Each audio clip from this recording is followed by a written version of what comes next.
Welcome home to USA Global TV and Radio, a place where dreams take flight, with authentic storytelling, diverse perspectives and meaningful conversations, where global stories unite and bridges are built beyond all borders. Discover world-class education, entertainment, hope and inspiration. Together, we're building bridges worldwide. Subscribe to our channel, USA Global TV. Download our app, USA Global TV. Be our guest or join our team. Visit usaglobaltv.com. Thanks to our founder and executive producer, Dr. Jacalyn Kerbeck. Music score by Yeffy Tang from Cloud Road Music. Voiceover artist Mike Porter. Creative direction by Paul Garcia. USA Global TV and Radio. Your home for global connection. All rights reserved. This video and its contents are the exclusive property of USA Global TV and Radio. Unauthorized use, duplication or redistribution in any form is strictly prohibited. Hello and welcome to USA Global TV and Radio. This is It's Your Healthy Lifestyle show, hosted by the founder of this platform, Dr. Jacalyn Kerbeck, and myself, Roland Friedl.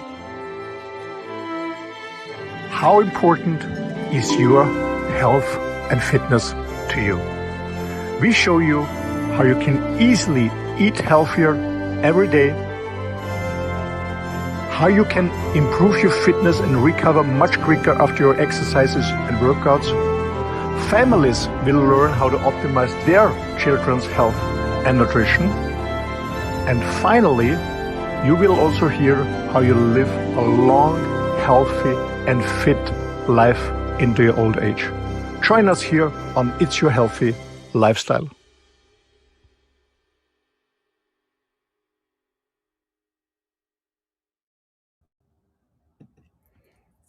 Aging is a very big topic for discussion, or not.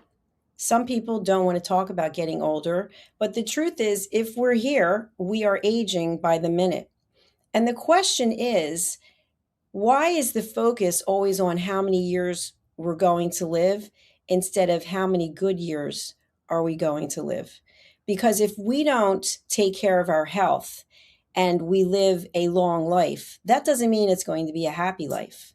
Welcome to It's Your Healthy Lifestyle. I'm Dr. Jacalyn Kerbeck here on USA Global TV and Radio. If you haven't done so yet, please do subscribe to our two YouTube channels, USA Global TV and Radio, home of the YouTube Silver Creator Award, and Dr. Jacalyn Kerbeck. Joining me is the star of our show and a dear friend, Mr. Roland Friedl. Let's welcome him to the program. Roland, good to see you as always. Yeah, good to see you too, Dr. Jacalyn. Hello. Hello. I know that this topic is something that you're very passionate about, and I'm really glad that we are talking about this today because I think there is a lot of focus on the number of years that we're going to live instead of how many healthy, happy years are we living. 100%. I think it's so important that we focus more on the health than on the on the health span and on the lifespan. And by the way, it's also about bringing more life to your age instead, or more life into your daily time instead of time to your life. So there's another point. But when I'm getting older, I will be 62 in about 3 or 4 weeks. I'm taking care about my auntie. She is 86 and a half. And I meet a lot of old people here because, I bring her to a daycare on every Wednesday. I bring her to the doctor. So I see a lot of old people. So in their late 80s, 90s, 102 is the oldest lady, by the way. They're both very active. They walk around. My auntie lives alone in the house, does the garden. She has no mind. She has no dementia, nothing. So she of course, sometimes she forgets a little bit, but this is normal. But she's quite in a good shape, and her friends too. And we had a long conversation about how to get older and how does she feel and what she did to stay so healthy becoming older. Because, my mom, she is 80. My mom is 84. And she has dementia since years, and she doesn't recognize me. So I was wondering, what's the difference between my mom and my auntie? Almost same age, same country, but both had a total different lifestyle. a total different lifestyle. So my auntie was always very active, not doing sports, but she was walking on the weekends with friends. She was working in the garden, making the firewood and stuff like that. So she was very, very active. And her diet was totally different to my mom's diet. Totally different. So my auntie, she doesn't have sweets. She doesn't eat any processed food. Never. She's cooking always fresh. She's never buy any frozen stuff or canned stuff or prepared stuff. So total different food what she's eating. And she was never married. Never had a man. So There's the answer right there. Bingo. I don't know. It's part of it, but it's quite interesting. And I did some research about this, Dr. Jacalyn, and because there's scientists say we're getting older and older and older. To be honest, it's not true. Most of the people not. Because it's always the average year how many we live with, but we have less wars, less men are dying young ages the last years here. So the average lifespan, of course, is higher. But what I want to focus a little bit in this topic, Dr. Jacalyn, is that the peak, we're already on the peak. I think maybe my next generation will make it too, but the next generation, like my kids and my grandkids, I don't believe that they will get so old and healthy, because they started in the first year with processed food, less sports, being less outside, sitting more in front of a screen. I think that this has I don't know what's your point on that, but this has a huge impact, I think, about our health span and so on, also on our lifespan on the long case. I agree with you. I think, and of course, I'm a year older than you, and I'm damn happy to still. So there you go. But I think when we were growing up, even though we've grown up in different countries, it was completely different than what we see today with young people attached to devices and not outside playing sports like you used to see. And when I do see kids playing, like where I live in an apartment building and my car's in a parking lot. And sometimes the kids will be in the parking lot instead of out in the outdoor space. You know what? It doesn't upset me. I'm just glad to see kids playing. I'm just glad to see that they're out there, and you have to be extra cautious. But we need to play. We need to expend the energy. And so you may be onto something there. I know you and I have talked about this before because of your mom. And of course, my mom had dementia and she passed away in 2023, but she was extremely active. She was what you would call a jock. She was definitely an athlete her whole life. And the thing I think that brought her down was her, I hate to use obsession, but obsession with sugar. A lot of her diet was sugar. And for all of you soda drinkers out there, my mom drank sometimes 4 or 5 Cokes a day. And I saw that growing up and even, into the end. And of course, I haven't had a soda, I want to say 30 years, because there's nothing but chemicals in there. So to your point about your auntie eating everything healthy and everything that's fresh, I think that makes a huge difference. 100%. I think that nutrition has a larger impact than fitness itself. Of course, fitness is very important. We maybe can also have an emphasis on that. But I think it's nutrition. And my mom, she didn't drink sodas, but she was a sugar addict. So she was a coffee addict, but I think the coffee was more sugar than caffeine inside. So a lot of sugar in the coffee. It was health sweet, and she had cake like her mom. Her mom was the same. They loved cake, self-baked cakes, or they went to a nice coffee shop having a cake every single day. This creamy, sweet stuff. And I visited her last Saturday. I was in Linz and I visited her and I picked her up, and I know she had no idea who I am, and she doesn't talk. She's singing a little bit, but the only thing that makes her happy is when we go for coffee and a cake. And it's, I say, okay, I accept it, because why change now? It's too late anyway. But she's a 100% sugar addict. And when I bring her chocolate, so in the beginning I made a mistake. I brought 4 or 5 chocolate boxes, because sometimes I'm away for a few months. I'm not in my home country, and then a person said, "Please don't do this. because she eats them all at once. I said, what? It's 5 pounds or 6 pounds? Yeah, yeah, she can't stop. So please, only a small box and it's all fine. Yeah, I Roland, think it's what does that feel like when you, I know it's we're off topic, but when you go to get her and I know you've told me she doesn't know who you are, what does that feel like? for myself. She's my mom. It's very depressing. And to be honest, last conversation, I know, last show we had to get on Sunday on the script, we have been talking about the stories we tell ourselves. And I was telling her, I don't want to go. I don't want to go. It's not because of my mom, but it's about the energy there. Old people there, people dying there. It's the energy, and then seeing my mom, it's so depressing. She she had a she had a life, and then it's ending like this. She was always working hard, and she had a hard time with my dad, and my brother passed away very early of suicide, so she had a hard time, and then she's ending like this. That's tough. And this Saturday, my partner was the first time with me, and she said, "You know what? I really respect you, how you handle her. You really, because it's hard. But she's my mom, and I travel a lot, so most of the winter time for 5 6 months I'm away, and I always said, okay, I think I would regret it if I wouldn't see her when I'm here. But it's tough. It's tough. I Yeah. mean, for my mom, it doesn't make any difference because she has no idea who I am. We're sitting in front of her, but yeah, it's tough. But it is like it is. But it's interesting what you just shared, and thank you for telling us all of that. I appreciate it. We just had the show, Tracy showed Dementia Home Care before, during, and after. And, I'm always very emotional. I'm producing the show, I'm not on. I'm like, "Ah," because so many memories are coming back. But what I wanted to share was, and I took this away today, we don't actually know what your mom knows or doesn't know. We just know what she's looking like she knows or doesn't know. But inside, she knows that someone is coming to see her and cares about her.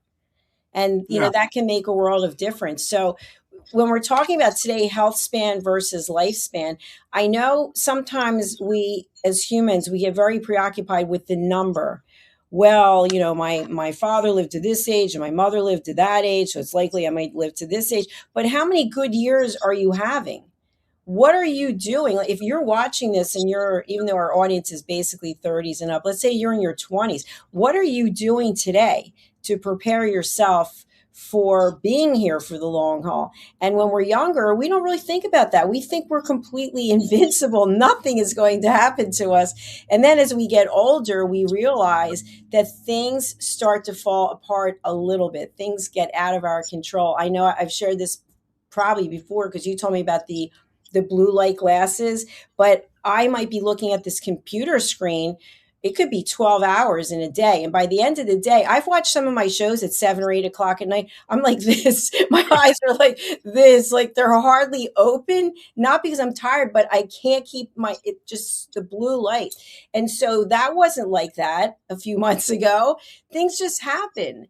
So if we're not taking the right action now, then it's going to show up when we're older. And I'll share one more story and then go back to you. As you know, I gave up alcohol, which was only Chardonnay. I mean, I shouldn't say only, but it was Chardonnay. It wasn't something else. And I gave up sugar in January. And so it's 7 months. And I went out with a girlfriend and she said, why don't you have a glass of wine? It's been all this time. And it was a beautiful restaurant that I hadn't been to since last year. I had the glass of wine. And I'll tell you what, I really didn't want to have it. Like I had no desire for it, but I thought, let's see what happens. And I did not feel well. I came back here. I could do nothing. I literally could not do the rest of my work. I had to go and lie down. And I thought, I don't want to feel like that again. So I was talking to my trainer and he said, your body is so pure, which is hilarious, but it's so pure that just one glass of wine, your body was giving you information, which is, we don't want this. Don't start bringing this back. And so that's all I needed to know, that it's not happening again. But your body does talk to you. And if you don't listen to it, then don't expect to have a healthy life. 100%, Dr. You mentioned something very important. I think that most people are not aware how strong their body is fighting every day to get rid of the toxic stuff, like alcohol, like cigarettes, like sugar, like processed food, like, I don't know, herbicide. herbicides, pesticides when it's in the food, or preservatives or artificial colorings or whatever. So the body is really strong. And but one day it's going to collapse. And most people think, and it's not because you have done something wrong yesterday. It's because, you summarize over the years and decades, and then the body says bang, and you maybe had a heart attack or a stroke or diabetes or whatever. It doesn't come out of a sudden. And what you said is, so many months without alcohol and sugar, and your body is pure, and you can feel it. And it seemed to me, when I drink alcohol, I'm not drunk, but I feel like unplugged. Somebody unplugged me. I have less power. I cannot focus. I will concentrate. And I thought, how was it before? And I realized that it was the same before, but I take some caffeine or some stuff to be less fatigued or to be focused and stuff like that. Most people don't have no idea how it could be or how wonderful it is without all this toxic stuff, and they believe that's not a good life. I think it's the other way around. Absolutely. I think it's a funny story. I remember when I was in my 20s and I was out of college and I was living with my parents and working for my dad. And I'll never forget this. I don't know who I went out with, but we had a lot of wine. And the next day I had to go to work and I did not feel well. And I am telling you what, Roland, this is so funny. I remember getting in my car, which I probably was legally drunk at the time, right? Because it doesn't leave your system that quickly.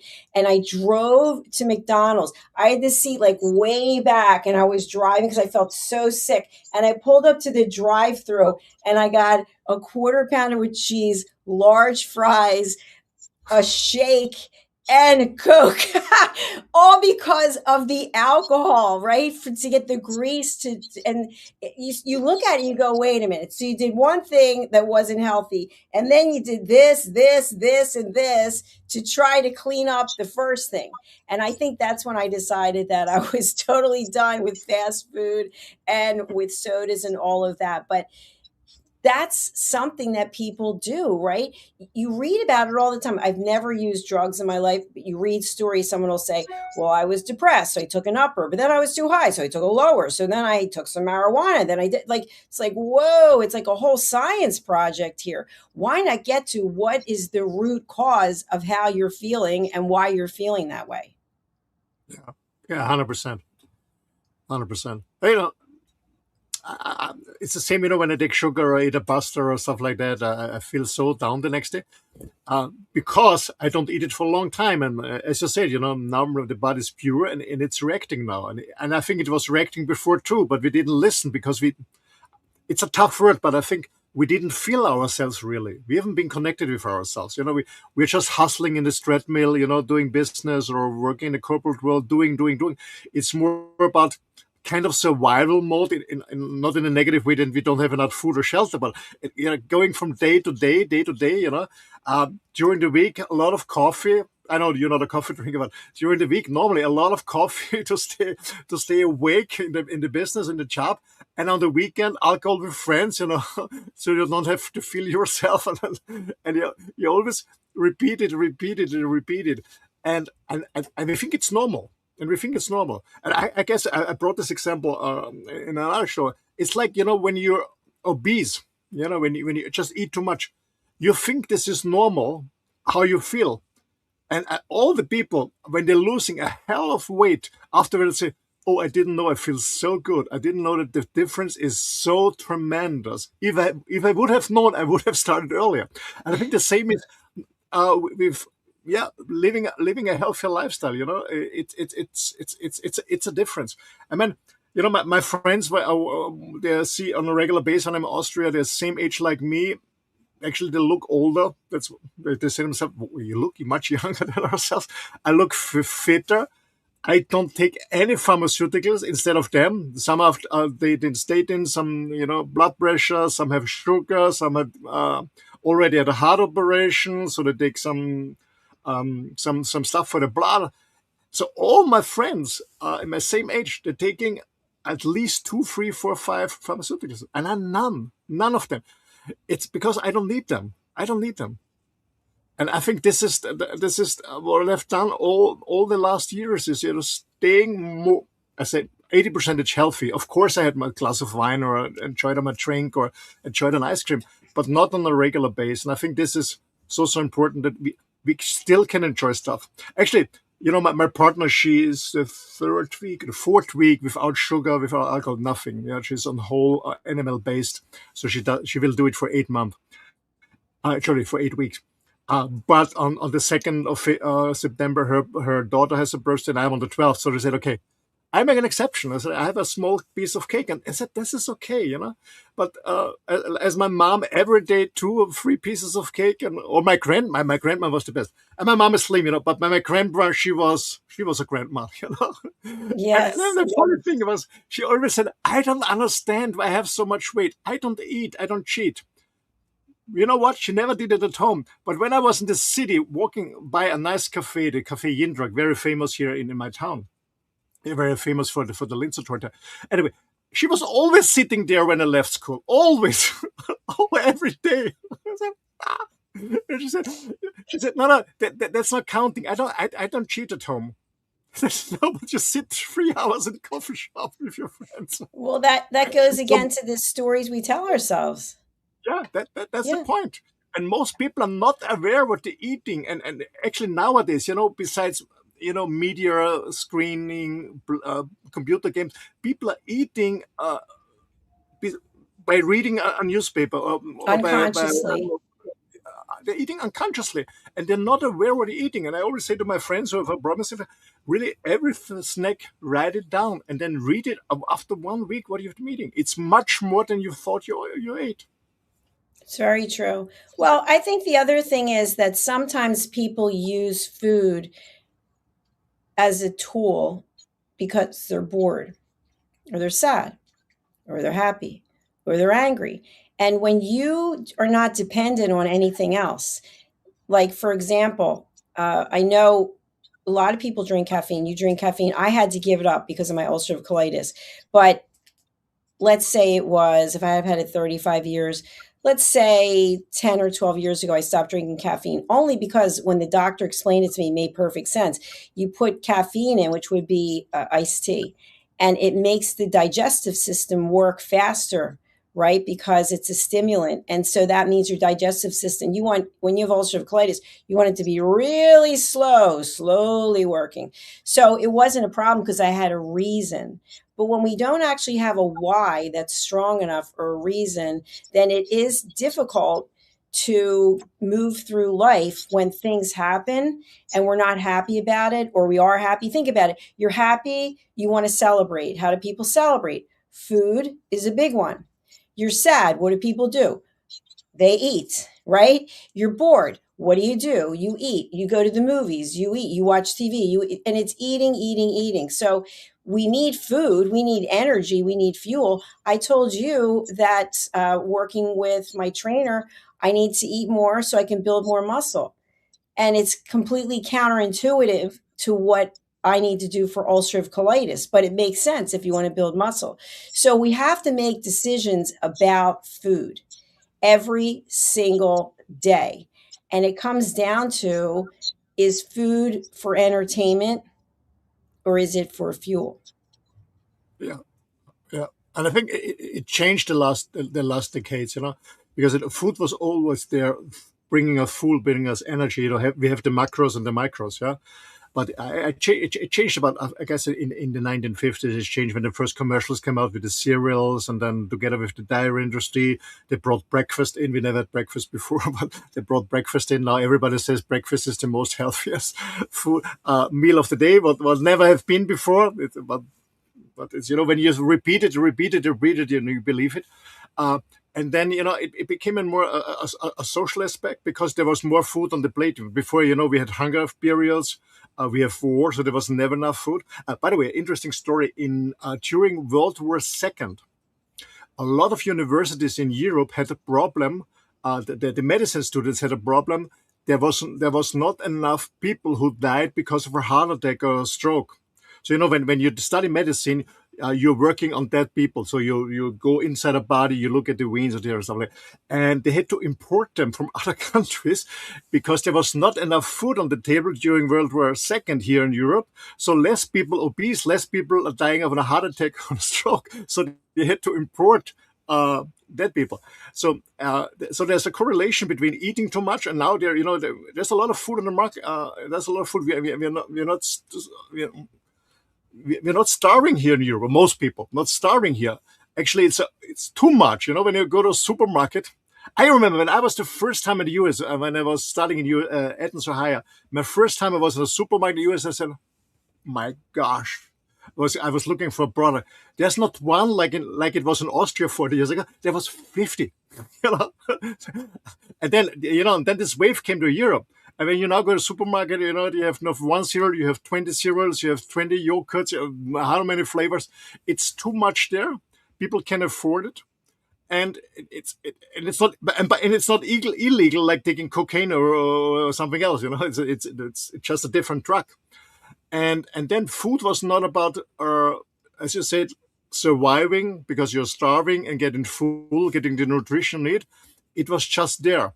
And then, you become addicted to sugar and especially, in nature, there's never sugar and fat together. There's fat or sugar. So, for example, when you eat fatty meat, there's no sugar in the meat. If you eat a sweet fruit, there's no fat in the fruit. So the nutrition industry found out you become the most addicted and the fast addicted when there's sugar and fat combination, like the sweets are in the market. And because what the food industry does is the big food industry does is make you addicted to, so you buy it again and again. What is of course? I mean, when you start a business, of course you want your customers to come back. Of course you want it. If it's ethical good, it's a different question. But as an entrepreneur, you want to make business, you want to make sales, you want to make profits. I understand the system, but you as a customer have to understand what's going on. Absolutely, great point. I know for me, what my addiction was little Reese's cups, because you have the peanut butter and you have the chocolate. So you have the fat and you have the sugar. And the way that it was marketed, they were just small. I'm sure they must still sell them. They were just small. And you could have, I think, 5 of them for 250 calories. So that was my breakfast for years. That, and then on the weekends, I would have a salt bagel toasted with butter and American cheese. So completely unhealthy, right? There's no protein really at all, some small amount in the cheese.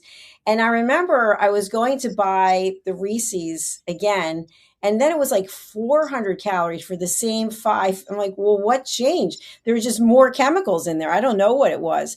But what's interesting is that was so long ago. And all the things that I don't eat anymore, that doesn't make me a superhuman person. I've just made decisions.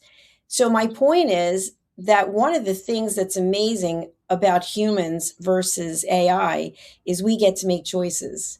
And so whatever you're doing today that might not be helping you with your health span, you can change it. You have to program your mind. You have to have a why. And the why is not just that you want to live to be a certain amount of years. You want to live a healthy life. You don't want someone changing your diaper. You don't want to be drooling somewhere in a rocking chair in a home, and then once in a while someone comes to visit you. You want to have a healthy, active life. So the choices you're making today are going to have an impact on that. 100%, 100%. When I met my partner a few months ago, she said, "What the hell are you doing?" I was very healthy. I started drinking a little bit alcohol with her, but I stopped it again. I said, "Why are you doing this?" I said, "Okay, I want to stay fit and healthy." And last Saturday when she saw my mom the first time, she said to me, "Roland, I never ever want to end up like this. So if you're still together, please find a solution. I don't want to end up." And I said, "You know what? Now you understand why my lifestyle is like it is. I don't want to end up like this. As you said, I don't want to depend on somebody else and sitting in a wheelchair and cannot go to the toilet by myself or wash myself or whatever. No, I don't want this. I don't want this because I want to self-respect myself. And I'm a human being. I'm not an animal. I want to be and die and go away like a human, full consciously, freedom, free, independent, and self-caring. I don't want this. And No. the only reason is to avoid it is there's no harm guarantee. When I have an accident and somebody hit me and maybe, I don't know, some of my vertebrae is broken, I'm sitting in a wheelchair. Okay, that's bad luck, maybe, yeah. But what is in my power, I do my best to avoid it. Well, Because it makes for me, it's not about becoming 120. For me, it's becoming, when I die, I want to be fit. I want to, I don't know, fall asleep and I don't wake up without pain, without any issues, just because I'm done. Or maybe I decide when I'm older, like my dad passed away. I don't know if I ever told my story. When my dad passed away in 2020, he was fit, he was slim, he was healthy, but he made a decision. When COVID started and everyone was closed in, good God, he made a decision. He said, I don't want this anymore. And he decided to die. And he died within a week. He How died did he within a week die? as a healthy person. Huh? How did he die? Mentally. He mentally decided. He just He's going to decided die. that was enough. He had had enough. Yeah. But no suicide. No suicide. He was eating a little bit, not much, but yeah, he gave up. Full On his consciously. own I don't on his own terms. Sorry? It was on his own terms. It was on his term, yeah. He was 2020, he was 86. He gave up. He said, Yeah. no, I don't want to live like this. But he was healthy, he was independent. He was living in his own apartment and stuff like that. No, he said, no, I give up. So he went to a hospital, and because it was this COVID, he went to hospital. He was tested, and the doctors called him. He was negative, so all good. He has no infection, nothing, but he gave up. He gave up. That was right Maybe before I one- met you. I didn't know that story. I'm sorry. And I think one thing is because he realized that my mom has dementia. And my dad was always hoping that, because my parents separated when I was 20 or 18, so over 40 years ago. And he was always, until his end, it was always hope that my mom is coming back. Always. And then he realized that she has dementia and she doesn't recognize him anymore. And I think this was the point when he gave up. So that was all the way back in 2020. Your mom wasn't able to recognize people. Yeah. It started in 2020, yeah. Yeah. 6 years ago. And for anyone who doesn't know someone who has dementia, it is a very difficult path, especially for caregivers. So, Roland, one thing that I really like to bring up, which probably will take us into another episode, is when you are responsible for someone else, right? You're a parent, maybe you're a caregiver, and the person that you are raising or you're caring for wants to eat sugar. They want to do what they want. And so they try to play on your heartstrings, or they scream and yell, or they complain, or they call you names, whatever it might be, because they want what they want. And so it's actually a very difficult journey. I know with my mother, when I would go to the grocery store, which, by the way, today, as I've mentioned before, I avoid the grocery store. I think I'm literally, it sounds ridiculous, but traumatized from this period of 3 years. And I would go to the grocery store to get her what she wanted. I used to take her, and then she'd be, wandering off, or she'd be putting things in the cart while I wasn't looking, and I'd take them out. We need 2 of these. We need 3 of these. And anyway, I remember when I was by myself and I was putting the food on the grocery, whatever, conveyor, and the guy was scanning everything, and he was looking at me, and it was embarrassing. It was cases of Coke. It was Twizzlers. It was all these candies, whatever they are, all, like, most of the thing was filled with candy, because we had made a decision as a family, well, she has dementia, let her have what she wants. And I didn't really agree with that. And I felt like I was speeding up the process by giving her those things. And yet at the same time, you almost feel helpless, because the person wants it, and that they're already checked out in so many ways. And but when you have a child, the child hasn't had a chance at life yet. And plenty of parents will give children candy and sugar and cereals because they don't want to hear them complain, instead of having that discipline and structure. And I'm not judging anyone, I'm not a parent, but I can tell you that if you load the mind with sugar, it's not going to be a pleasant journey for anyone. And so, why take that ability for someone to have a clear mind and a healthy body when they don't really have a choice? They can't go to the grocery store, right? Make some smart decisions, because you really are empowered with how you're setting them up for the future. 100%. 100%. I want to add two things. Just first, for the elder people, when my mom started that your mind is going week on week. It was in about 2015, 2016, something like that. Now, I've been living in New York at the time, and when she came, I realized it. And so I started my research, and I said, okay, we can reverse it, at least stop it, but maybe reverse it by changing the diet. But, she was living in Austria, my mom. I was living in Spain, so I had no chance to control her, to get rid of the sugar. And the other, her sister and the other ones didn't support me. So I gave up. And then when it was too late, I said, okay, let's have her sugar. It's too late anyway. That's one thing. For my kids, actually, I have three boys, grown up now, but when they've been small, there was no sugar at home. No sugar, no sodas at all. Only when we went occasionally for lunch outside, on vacation in a restaurant, they have been allowed to order a soda or something like that. But they never had it at home. And now they are 36, 33, 29, and they still drink soda, so they don't like it at all. My mom, the mom of my kids and myself, we have been very strict with them. So no sugar at home. Only, for Christmas or for Easter, when the grandparents bought some, chocolate bunnies or whatever. Then they had some sugar, but very occasional. So this was quite good. I think it's also important that we take care about the kids, because I know it from some doctors who work with kids, and they all say in the early years, it's the food you're having, the meals you're having in the early years has a huge impact over the rest of the lifespan. And when you go to the TCM, the traditional Chinese medicine, they go even further, and they say, a woman who wants to be pregnant should start herself eating healthy 2 years ago before she meets a man. So they're a little bit different, quite easy. So it has an impact, and we see it with kids. I think the figures, I don't know how in the US, but here in Europe, the figures are only 25% of the newborn babies are healthy. Can you imagine? So 3 out of 4 newborn babies are not healthy with any issues. So that's one thing.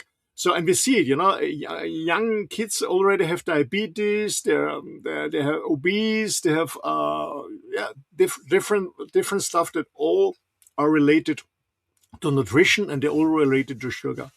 But parents, it's and I don't know if you ever, there was a commercial here in Europe on TV many years ago.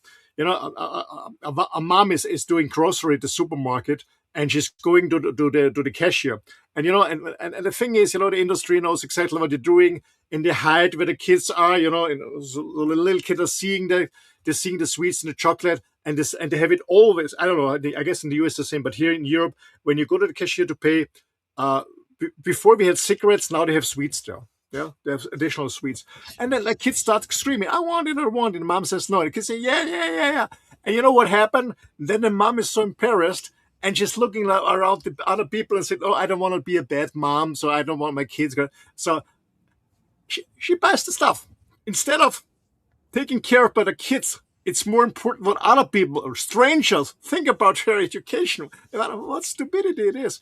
And there was this commercial where this I don't know, was a boy or girl, the blonde curly one, and she was screaming and then lying on the floor and screaming. I want a chocolate, And then, you know what the mom did in the commercial? She also lay down on the floor and she was screaming, and then the little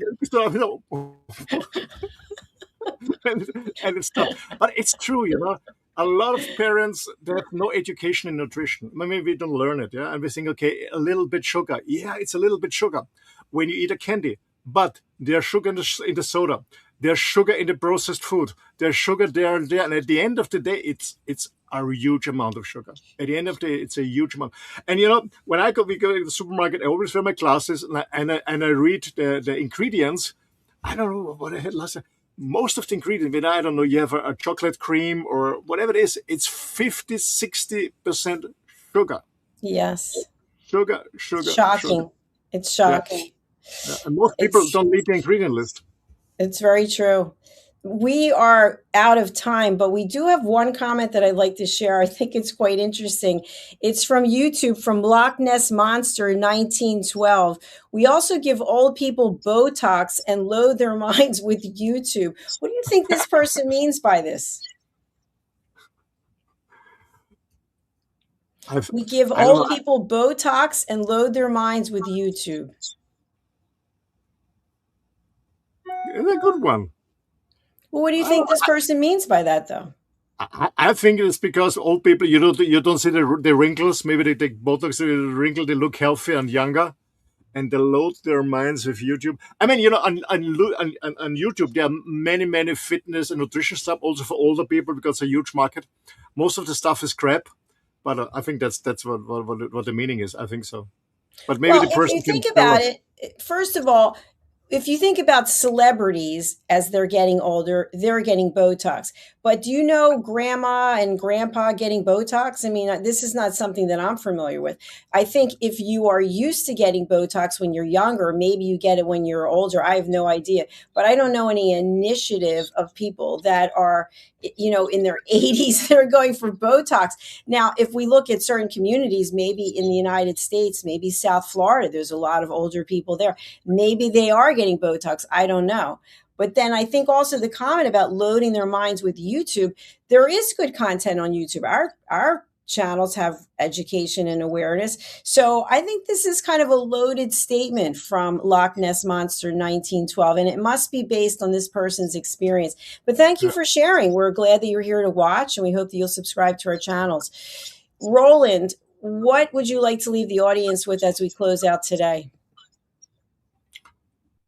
Well, think about how you want to end up. Do you really want to be sick and depending on someone else, or want you to be fit that you really can enjoy everyday's life, that you can enjoy your time with your partner, if so is, or with your kids, or your grandkids, or maybe there's still a hobby you want to start and you need the energy. So take care about yourself, take self-responsibility, and find people around you who are like-minded like you and support each other. I think it's so important when you start something new and change a habit. I know it's tough to change a habit, but find someone or a group that can support you. That's my advice. And if you want to contact me, I'm more than happy. Send me an email. It's office@rolandfriedl.com. And if you speak German, afterwards I do the Macher Talk. We talk a little bit about self-leadership. And then 2 hours later in the Mutmacher Talk, we talk about less is more, but they're all in German. Thank you. It's going to be a lot of talking. I love it. All right. Thank you very much, Roland, and good luck on your next 2 shows. And then, of course, you're producing the Persistence Payoff Show with Kimberly Schaefer. So enjoy that as well. Thank you. Bye-bye. Thank you. Bye. A lot of what we've talked about today may be new information for you. It might be something you've heard before, but I want you to consider this. In my new book, Stop, Why Knowing Isn't Enough, I highlight the fact that we do know quite a bit of information. We have access to information 24/7 in English, in many different languages. I know YouTube is now translating this show in up to 27 languages. I don't know which ones they'll pick. But the question is, what do we do with all this information?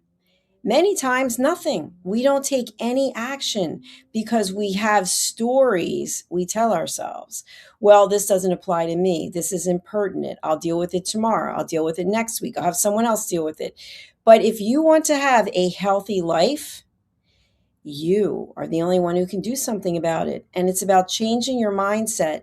Instead of thinking about all the things that you want to do to celebrate, all the ways you're going to celebrate with external, let's say food, alcohol, vaping, drugs, gambling, shopping, we could go on and on. Maybe look at what's really going on with yourself and look at What are you feeling inside? And that needs to be addressed instead of saying, you know what, I'm really sad today. Let me have a gallon of ice cream. I'm really upset. Let me smoke some cigarettes.